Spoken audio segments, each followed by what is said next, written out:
একটু খেয়াল করে দেখেন। ওরে যদি আজ ধরতাম রে, বাইরে ভিটার সামরা উড়াই লাইলাম হইলে। বুবার ঘরের বাবা, আরেকদিন যদি খালি গাছের নিচে দেখমু, তোরে গাছের লগে বাইন্দা বিডামু।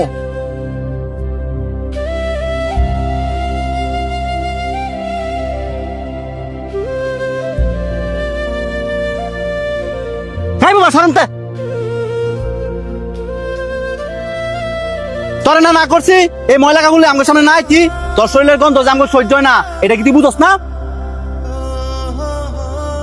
হ্যাঁ রে, কথায় কাজ হইতো না। হ্যাঁ রে, একদিন ফিসপুরা বান দিয়া ঠিক মতন ফিটাইতে হইব, তাইলে আর আঙ্গ লাগাইতো না। বাহ, খুব সুন্দর কথা কইছস। হাই তোকে পছন্দ করে দিকা আর ভালোবাসা দিকে তো তোকে লগে আয়।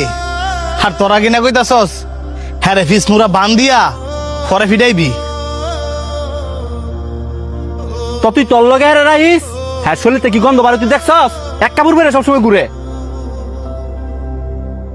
এই যে শার্টটা দেখতেছস, এটা আর বাপে পড়তো, আর হ্যাঁ আর বাপে সিরা শার্টটা পরে ঘুরে। হ্যাঁ এই শার্টটা কে লেগে পরে ঘুরে? কারণ হ্যাঁ আর বাবার অনেক পরিমাণে ভালোবাসে। হ্যাঁ তো তখন মতন সামর্থ্য নাই যে চাইলে রং বেরঙের কাপড় পরে ঘুরবো।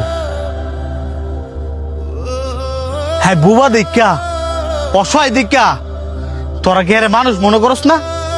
এই যে হ্যাঁ মনে আঘাত দিয়ে দিয়ে কথা কস, হ্যাঁ কি মনের ভিতরে কষ্ট পায় না? এই তোরা কি জানোস না হ্যাঁ মুখে কইতে না পারলো কানে সবই শুনে।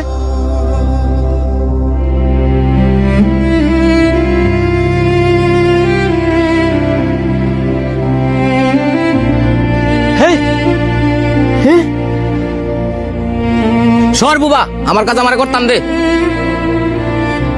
কেডা রে আমার আম গাছের নিচে? কাকা ওই যে হ্যাঁ এই বুবাই, হ্যাঁ না করার পর ওই গাছ উইটাল দিছে। বুবা তোরে আজকে আমি খাইছি।